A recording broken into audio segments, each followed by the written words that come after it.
Hello students, कैसे हो आप सभी। आज मैं आपके यूट्यूब चैनल इजी बायोटीज पर लेके आई हूँ ASRB नेट एग्रीकल्चर माइक्रोबायोलॉजी की यूनिट नंबर 3 सोयल माइक्रोबायोलॉजी का पार्ट 4। यहाँ पे जो हम कवर कर रहे हैं वो हम कंप्लीट शॉर्ट नोट्स को कवर कर रहे हैं। मतलब हमने जो सोयल माइक्रोबायोलॉजी है वो हमने डिटेल वीडियोस हमने पहले यूट्यूब चैनल पे डाल रखी है।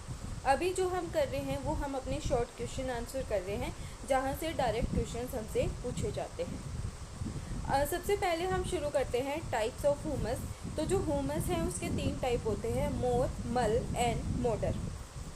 मोर वो रीजन होता है जहाँ पे जो ऑर्गेनिक रिच एसिडिक लेयर क्या होती है, प्रेजेंट होती है ऑन द सरफेस। और जो मल है उसके अंदर क्या होती है, जो मिनरल और जो ऑर्गेनिक मैटर है वो दोनों प्रेजेंट होते हैं, लेकिन वो इंटीमेटली क्या होते हैं, मिक्स्ड होते हैं।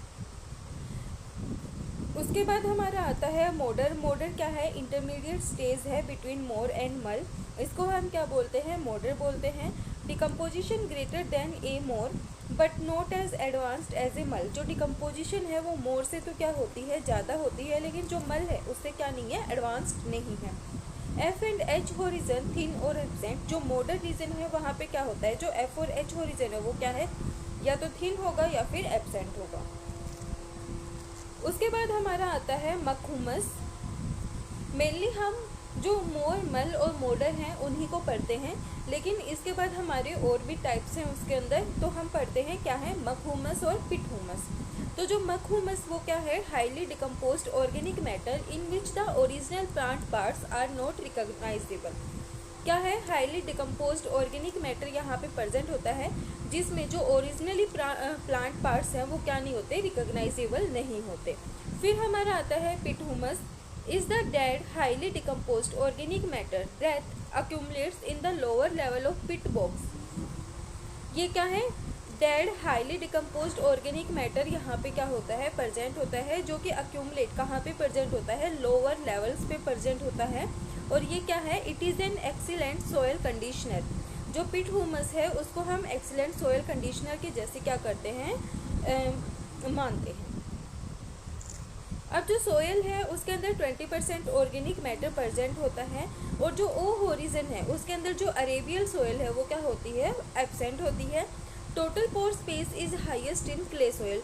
जो हाईएस्ट पोर स्पेस है वो किस में प्रेजेंट होता है, क्ले सोयल के अंदर प्रेजेंट होता है। Feldspars are the most dominant mineral in earth crust 48%। जो फील्ड स्पार्स है वो 48% क्या होता है, प्रेजेंट होता है अर्थ क्रस्ट में, और इसको हम क्या मानते हैं, डोमिनेंट मिनरल मानते हैं। Due to water logging the availability of manganese is increase in the rice field. Water logging की वजह से क्या होता है, जो मैग्नीज है उसकी जो अवेबिलिटी है वो क्या हो जाती है, राइस फील्ड में ज़्यादा हो जाती है। Aerial nitrogen fixation found in Sesbania rostrata. जैसे कि हमें पता है जो सेसबेनर रोस्ट्रेटा है उसके अंदर क्या होती है, जो एरियल नाइट्रोजन फिक्सेशन है वो प्रेजेंट होती है। उसके बाद हमारा आता है जो मोबिलाइजेशन है न्यूट्रिएंट्स का, वो कहाँ पे होता है, ए होरिजन में प्रेजेंट होता है। और जो वेदरिंग है, लिस्ट वेदरिंग कहाँ पे होती है, सी होरिजन के अंदर होती है। जो वेदरिंग है सी होरिजन के अंदर वो लिस्ट ही मिलती है, ज़्यादा नहीं मिलती। बहुत कम अमाउंट में यहाँ पे क्या होती है, सी होरिजन में वेदरिंग होती है।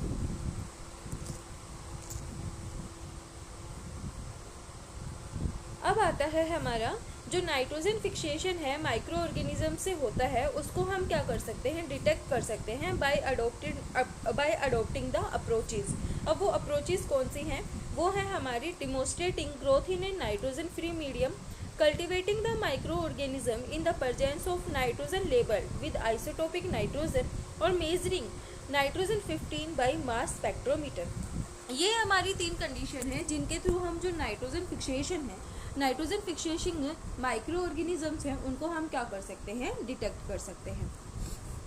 Most soil protozoa are flagellates और amoebas having their dominant mode of nitrogen is injection of bacteria. जो फ्लैजिलेट्स होते हैं वो क्या होते हैं, मतलब वो क्या करते हैं, फ्लैजिला के थ्रू अपना मूवमेंट शो करते हैं, और जो अमीबा हैं वो सूडोपोडिया के थ्रू अपना मूवमेंट शो करते हैं, मतलब वो फॉल्स क्या करता है, अपना मूवमेंट शो करता है। और सीलियर्स क्या होते हैं, जो सीलिया के थ्रू मूव करते हैं।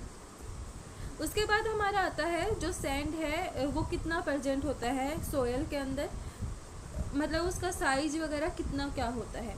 तो यहाँ पे होता है 2.0 mm से लेके 0.05 mm तक। स्लिट का जो साइज है पार्टिकल्स का वो है 0.05 mm टू 0.002 mm तक, और जो क्ले है उसका 0.002 mm से क्या होता है, कम होता है। अब जो सोयल है वो 4 कॉन्स्टिट्यूंट से बनी हुई है, जैसे कि mineral particle, organic matter, air and water. तो जो मिनरल पार्टिकल हैं वो 45% प्रेजेंट होते हैं, ऑर्गेनिक मैटर 5% प्रेजेंट होता है, एयर 25% होता है, और जो वाटर है वो 25% होता है। अब जो ऑर्गेनिक मैटर है उसके अंदर भी वेरियस क्या होते हैं, मटेरियल्स प्रेजेंट होते हैं, जैसे कि ह्यूमस, रूट्स और ऑर्गेनिज्म। तो जो ह्यूमस है वो 80% प्रेजेंट होता है, रूट्स हैं वो 10% होती हैं, और जो ऑर्गेनिजम्स हैं वो 10% होते हैं। इनसे मिलके क्या बनता है, ऑर्गेनिक मैटर बनता है। अब जो ई होरिजन है उसको सबसोयल होरिजन भी बोलते हैं। जो इसकी डेप्थ है वो 10 से 30 फीट तक है। Rise in clay and minerals like iron and aluminium. जो आयरन और एल्यूमिनियम है वो क्या करते हैं, रेड ब्राउन कलर हो जाता है। किसके वजह से होता है, due to the oxide formation of iron and clay.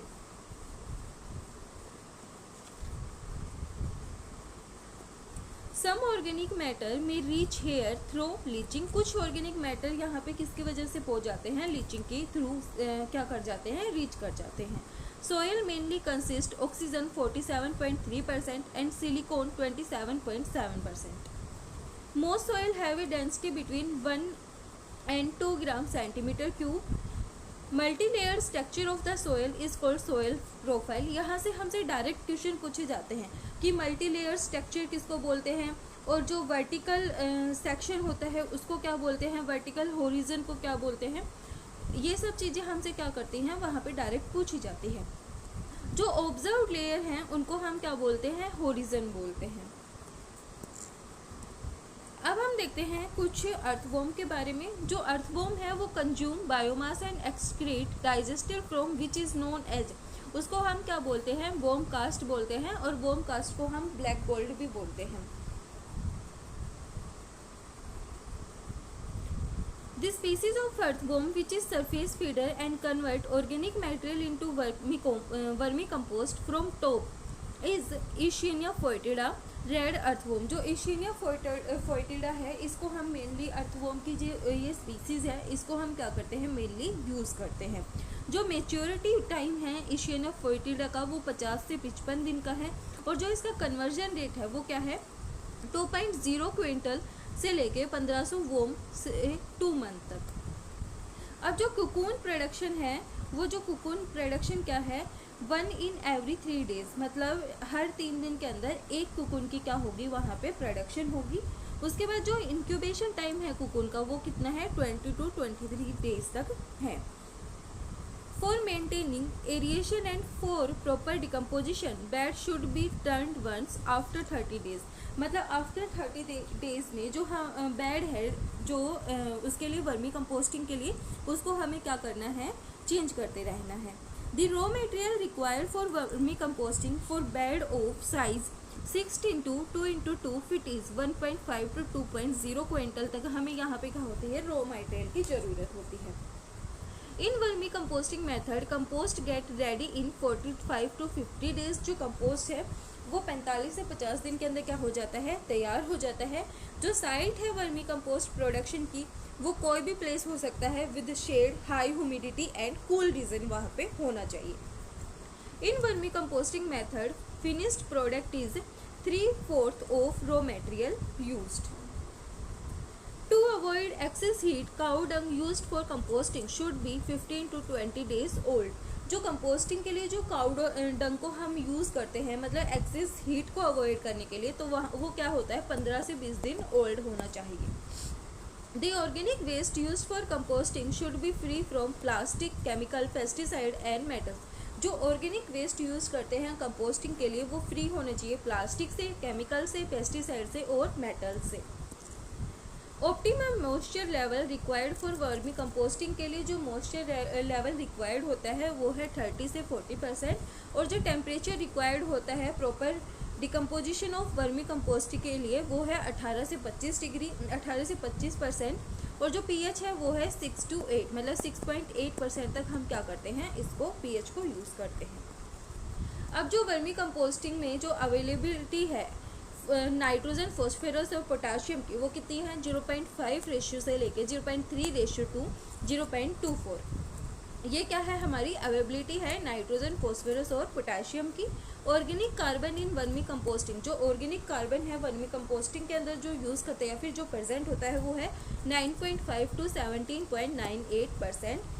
Dose of vermicomposting in the field crop 5 to 6 ton per hectare क्या होती है, जो वर्मी कंपोस्टिंग है उसकी डोज प्रेजेंट होती है फील्ड क्रॉप के अंदर, और जो फ्रूट क्रॉप है उसके अंदर 3 to 5 किलोग्राम पर प्लांट क्या होती है, प्रेजेंट होती है। उसके बाद हमारा आता है what is dark septate endophytic. तो जो डार्क सेप्टेड एंडोफाइट है वो क्या होते हैं, it is plant root colonize fungi, it is dark pigmented with septate thick hyphae, it is present inside plant root cell. ये क्या होते हैं, inside the plant root cell present होते हैं, डार्क पिगमेंटेड होते हैं with septate and thick hyphae. उसके बाद क्या होता है, it is plant root colonize fungi. जो ये प्लांट रूट है ये किसको कॉलोनाइज करके रखती है, फंजाई को कॉलोनाइज करके रखती है। ये थी हमारी सॉयल माइक्रोबायोलॉजी का लास्ट पार्ट, जहाँ पे हमने जो शॉर्ट क्वेश्चंस हैं उनको कवर किया। वीडियो पसंद आए तो लाइक, शेयर एंड सब्सक्राइब जरूर करना।